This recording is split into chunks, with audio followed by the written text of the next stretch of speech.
Hi, my name is Judy Preston, and I'd like to talk to you about making the environmental connections between landscaping and Long Island Sound.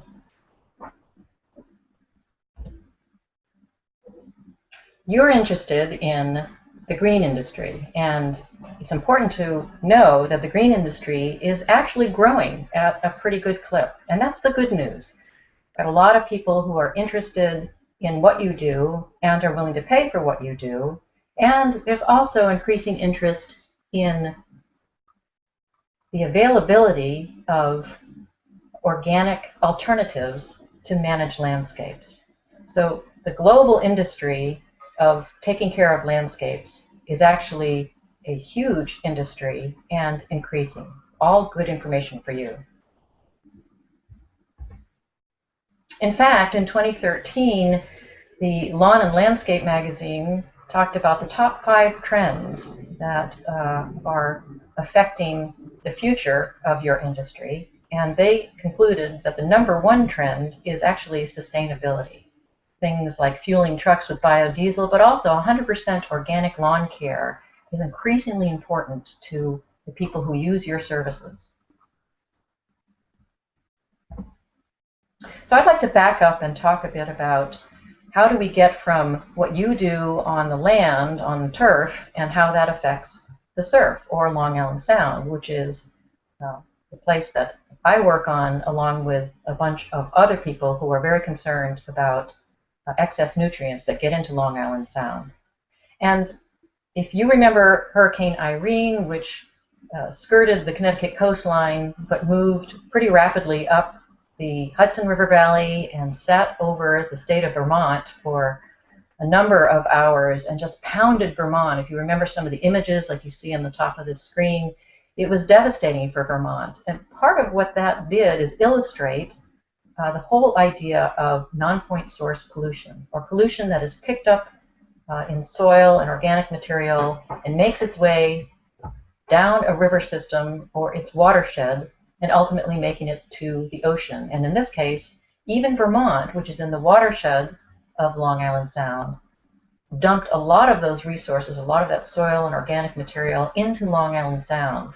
You can see from the images in the bottom of your screen here what that looked like in the days following Hurricane Irene. And I live in the community of Old Saybrook, which is right at the mouth of the Connecticut River, and that picture that you see on the lower left-hand corner is all of that sediment that came off the landscape in Vermont and made it to Long Island Sound in this huge plume of organic material. And all of that organic material has the potential to be carrying with it pollutants and excess nutrients, including nitrogen. And that's an important thing to understand, because anything that we do on the landscape and anything that we do in the state of Connecticut, since Connecticut is all within the watershed of Long Island Sound, has the potential to reach Long Island Sound and impact it. You can see from this illustration on the right that, again, if you live in the state of Connecticut, you do live in the watershed, and even the Connecticut River, which is New England's largest and longest river, which starts at the Canadian border and comes all the way down to Long Island Sound. Conceivably, something that happens at the Canadian border can make it down to Long Island Sound and have an impact, although admittedly there are ways that pollutants are absorbed in that long trek down from Maine and Canada and New Hampshire, all of those sites coming down to Long Island Sound. The important thing is to look at the total amount of particularly nutrients that make it to Long Island Sound, because that has a real impact on the living marine resources that are in Long Island Sound. And you can see that almost 9,000 tons of nitrogen come from stormwater runoff, that same thing that was illustrated through Hurricane Irene, make it into the waters of Long Island Sound. And that is a huge issue for trying to manage this incredible ecosystem sustainably. 53% of the nation's total population lived in coastal watershed counties in 2010. That number increases, which means the pressure of getting nitrogen and excess nutrients into Long Island Sound is only increasing over time.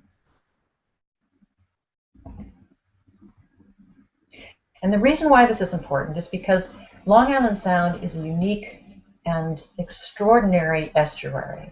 An estuary is really just any partially enclosed area that's generally fairly shallow.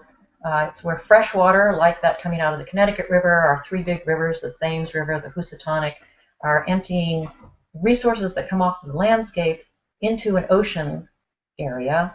And of course, it's a tidal system, so we have ocean resources that are coming inland with the tide, and then we have inland resources that are coming off the landscape that are going out with the tide. Very important because it's a huge and very important area for wildlife. A lot of our fish species, including our 80 to 90% of our recreational fish catch, rely on healthy estuaries. So there are also incredible resources that are provided by healthy estuaries, include not only nurseries for fish, but filtration, storm buffers, which is really important as we see increasing storms hitting the Connecticut coastline, but also very important from an economic perspective having to do with commerce, and particularly in Connecticut and New York, recreation for Long Island Sound.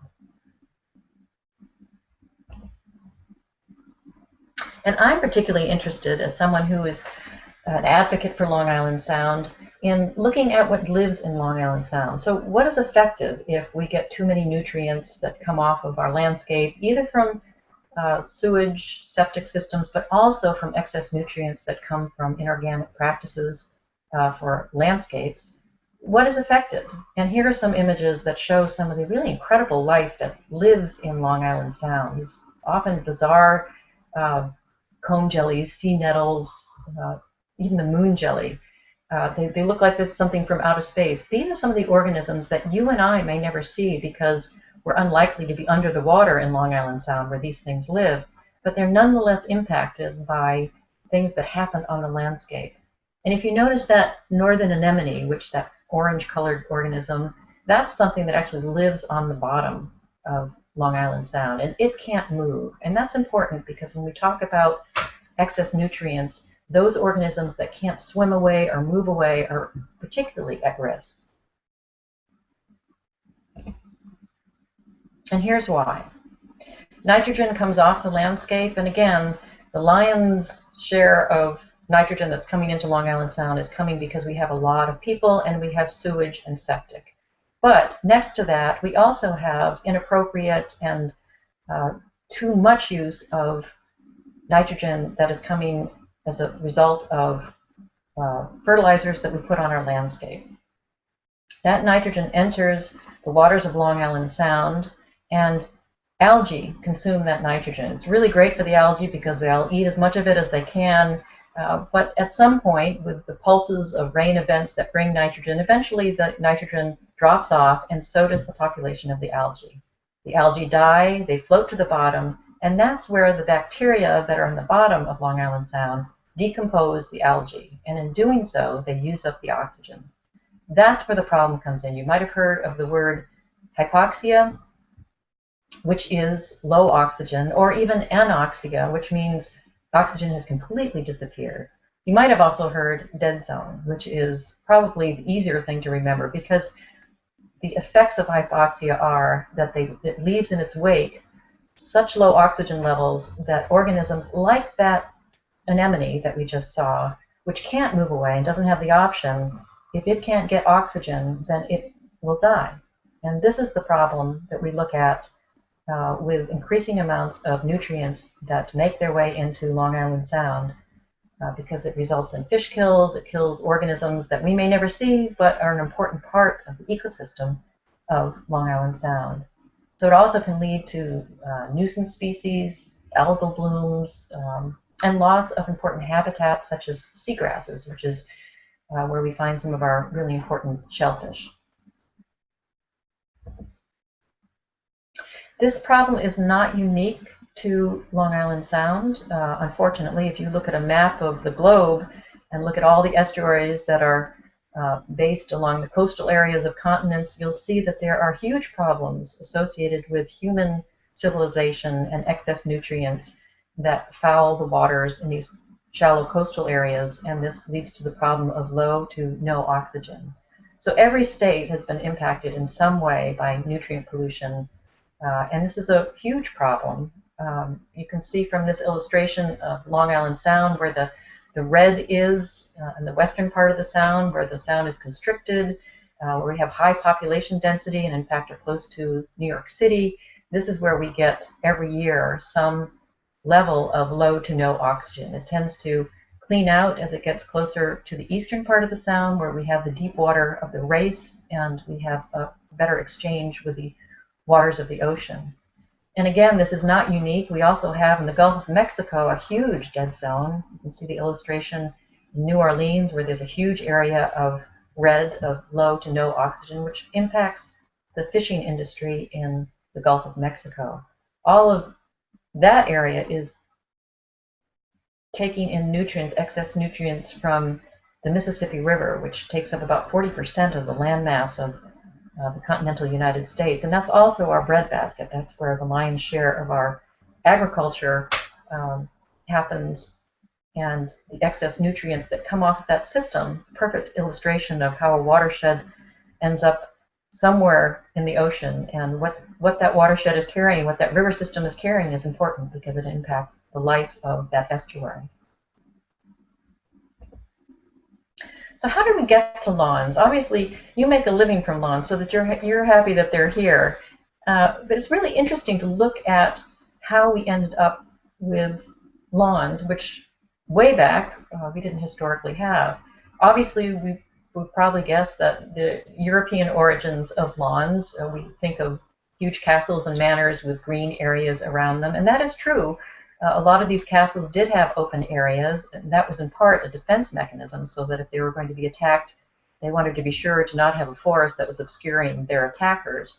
It's also important to note that these European castles had a lot of grazing animals that were a part of keeping that lawn down. What's interesting is that our early U.S. presidents, Jefferson and Washington, even though the United States was trying to create a new model, we copied very much the idea of these beautiful estates, Monticello and Mount Vernon, and we surrounded them by lawns, similar to what we were trying to leave in terms of some of the models of Europe. The other thing that's important is that both of our early presidents also had sheep that were mowing the early presidential lawns. So some of this history goes back to some of the early landscape architects, Frederick Law Olmsted, who designed Central Park and actually designed Elizabeth Park here in Connecticut, in addition to parts of Bushnell Park, and Andrew Jackson Downing, who in the 1840s wrote a very important book that was widely read that talked about the importance of landscaping, and he actually equated a badly kept lawn with rude and barbarous behavior. So you can see that early on there's been a emphasis in terms of social connections, that you needed to be conscientious and be a part of your community, and that meant that you could not let your lawn get away from you. It's also important to note that, interesting to note, that Connecticut and New York were instrumental in the early industry of taking care of lawns. We created the equipment, the machinery. Both New York and Connecticut had some of the early patents, first patents for equipment that was associated with taking care of lawns. You can see from the photograph on the left, that was a modern lawnmower in 1912 that was being used to groom parts of Bushnell Park in New York. So this was a huge part. In fact, the idea of lawns and green, keeping our areas green and lush, spawned a pretty significant industry that by 1885, 50,000 lawnmowers were being shipped out to every country on the globe. But what really made this an American phenomenon was, after World War II, returning GIs from World War II came home. They wanted to raise families. They wanted to forget about war. They wanted to become a part of this amazing nation that helped defeat the enemy in World War II. And along with that came the Levitts, the father, and I believe he had 3 sons, that started Levittown. This was a housing development which seems pretty typical now. You can certainly find this model everywhere in the United States now, but in its day it was ahead of its time in that the idea was, and in this particular case, the Levitts bought a lot of potato fields in Long Island and constructed these houses, and they constructed them with models. There were 3 or 4 or 5 designs, house designs that you could pick from, and it was overnight a tremendous success. It became a part of the American way of life. Bought a house, and with that house came an instant neighborhood, and with that instant neighborhood came the lawn. And that meant that you had to figure out how to keep that lawn in keeping with the rest of the neighborhood. So that helped basically spawn this huge industry, such that turf grasses now cover an estimated 50 million acres across the United States. And to put that into some perspective, if we were to put grass in all of New England, all of the New England states were to put in grass, that would give you an idea of how much turf grass there is in the United States. It's so much that it's occupying more surface area in the United States that's devoted to these lawns than to any individual irrigated crop, such as corn or wheat. It's huge. And 75% of that is in residential lawns. So we continue to add almost 400,000 acres a year of lawns to the United States. So it is a huge industry. That's part of the good news for you as someone who works in this industry, but as someone who is interested in maintaining the benefits of healthy estuaries, it can be problematic. And here's an illustration. The problem has been growing, the problem of how much nitrogen do you use. Interestingly enough, in the 1940s, 44 pounds of nitrogen per fertilizer per acre was considered adequate. But this number continued to rise. In 1965, the rates had climbed to 283 pounds of nitrogen per acre annually. And that came right out of a popular gardening publication. Some fertilizer recommendations during the 70s were as high as 348 pounds per acre. You can see that this kind of extreme use of nitrogen in particular could be problematic and would lead to the problems of hypoxia over time. This is a huge environmental issue, and it also is an economic issue. Nutrient pollution is not only important because it causes hypoxia, as I mentioned in the Gulf of Mexico, that can affect the fishing industry, and it can lead to problems of excess nutrients that lead to algal blooms. Low oxygen is, as you can imagine, for any system, a threat to the living marine ecosystem. And it also affects the economics that, in particular in Connecticut, is important as far as the recreational fisheries industry. There's also considerations because as our climate changes, we're starting to see changes in not only our weather patterns, but even just in the importance of looking at our global footprint as far as fossil fuels, the use of fossil fuels. Inorganic fertilizers are actually derived from fossil fuels, as well as the machinery and equipment that's used. So it's important for us to look at this entire picture as it relates to the health and well-being of our coastal waters. Here's an example in 2012, and this has continued, harmful algal blooms. This is off the coast of Long Island. This is the first of its kind that actually in April of 2012 led to the closing of shell fisheries, which was very important because now you're starting to affect the shell fishing industry, which is very important economically to both Connecticut and New York. And this is because there was paralytic shellfish poisoning, PSP, that was a result of a biotoxin that came as a result of excess nutrients that helped feed that. So we're starting to see not just that it's a visual or an aesthetic issue, but that it's also important for the economics of the industries that rely on a healthy Long Island Sound. Ancillary, but no less important, is that in addition to nitrogen making it to Long Island Sound, there are often also, particularly if there are 4-in-1 products that are available, that there are pesticides that are added to the excess nutrients that are being provided for lawns. And pesticides, a lot of issues and concerns. We're seeing this increase in both New York and in Connecticut. Unfortunately, our use of pesticides has not gone down since Silent Spring. It was written in 1962, which was the first public publication that that talked about the dangers of pesticides. But we see increases, and we also see concerns about not just the individual pesticides, but what happens when these pesticides come together. What are the synergistic effects of these pesticides when they come into contact with one another? Much of this has not been studied, and it is a tremendous concern. And in Connecticut, one study indicated that homeowners were using the lion's share of pesticides that were being applied in the state, not the agricultural industry, as some people would have thought.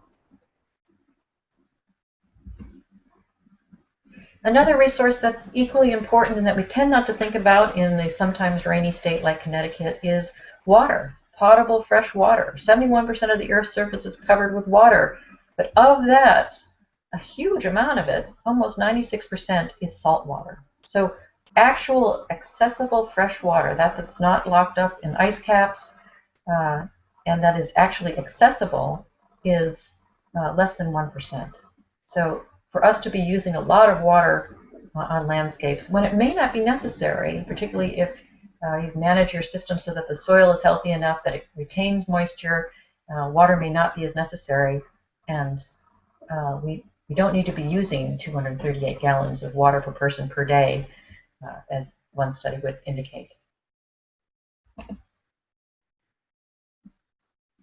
So you can look at a variety of different ways, pathways that excess nutrients make it to Long Island Sound, and there are multiple contributions. That includes pet waste, that includes even our automobile exhaust. Atmospheric nitrogen is a huge contributor of nitrogen, but it's that center top picture of the bag with a lot of nitrogen in the fertilizer. We have sort of a knee-jerk reaction that as soon as the weather's nice, let's get out there and fertilize lawns, and that may not be necessary, and if it is, certainly organic fertilizer is a solution to the quick introduction of nitrogen to our water systems. Either way, excess nitrogen in an estuary, any estuary, including Long Island Sound, can lead to fish kills. And again, we're almost at 8,800 tons of nitrogen entering Long Island Sound from stormwater runoff is a huge number.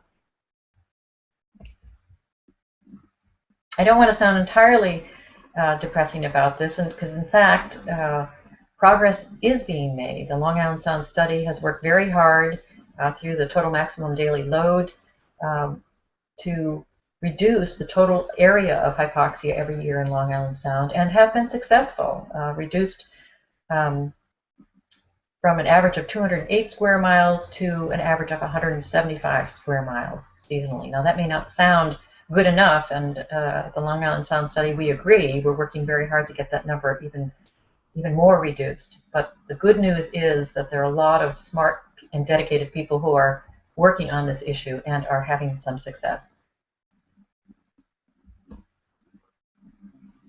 It's probably also good for you to know that even if you didn't think it was a good idea to start thinking about organic practices, that in many states, state laws are in fact starting to restrict lawn fertilizers. So you can see from this list here that there are a number of states that have enacted public acts, public laws that are restricting when and how much and what you can apply to your landscape. And in Connecticut, we have a phosphorus bill, which was enacted in 2012. There continues to be vigilance and a great interest in restricting particularly pesticides, but also looking increasingly at excess nutrients that are making it into Long Island Sound. Another thing that's important is also in 2012 that all the governors in New England got together to talk about the importance of excess nutrients that were coming from turf fertilizer. And they acknowledged in a letter that was signed by all the governors, which in itself is pretty remarkable, that all of them could agree that a regional approach to addressing nutrient pollution from turf fertilizer, not agricultural, we're talking about turf fertilizer, was extremely important. And they acknowledged that it's the staggering cost inherent in removing nutrients as opposed to the cost effectiveness of preventing that pollution in the first place. That is what was motivating them to all agree that something needed to be done. So we expect that more of these laws are going to be coming in the future. I do want to give you a little bit more information about the Long Island Sound Partnership, because this is a group of a lot of people who are working together very hard and meet regularly about Long Island Sound. This is coordinated through the Environmental Protection Agency. EPA has an office in Stamford, Connecticut, with some dedicated staff there, and they work collaboratively with a number of agencies, local governments, the states of Connecticut and New York, academic institutions, NGOs, so a lot of nonprofit organizations, and individual citizens. We have a Citizens Advisory Committee that meets regularly to talk about issues of Long Island Sound and what can be done about it. So Long Island Sound funded the original effort to look at and provide resources to you through the Organic Lawn Certificate Program, partnering with Connecticut NOFA. I work physically in the Connecticut Sea Grant office, and Connecticut Sea Grant is one of the partners in the Long Island Sound study. Sea Grant works on many issues having to do with life in Long Island Sound, particularly with economically important, the shell fishery, lobster health, but also working on coastal habitat issues and water quality. So collectively, Sea Grant is part of the Long Island Sound study, and my office physically is at the University of Connecticut at the Avery Point campus in Groton. So hopefully this has given you some sense, some connection of what you do and how that relates to Long Island Sound. Long Island Sound is an estuary of national significance, actually. It was dedicated in the late 80s by our U.S. Congress, saying this is really a spectacular wetlands area. This is an important place where freshwater meets saltwater, and it's something worthy of our protection. So part through your own industry, you can be a part of the solution of helping to protect Long Island Sound, and that's a message that you can also provide to your clients. If you would like some more information, at the Long Island Sound Study website, which is longislandsoundstudy.net, if you put in sound gardening, there's a website there that provides a lot of this information and resources and a lot of answers to questions that you might have about where to go to provide information to your clients about the importance of reducing nitrogen and adopting organic practices. Thank you.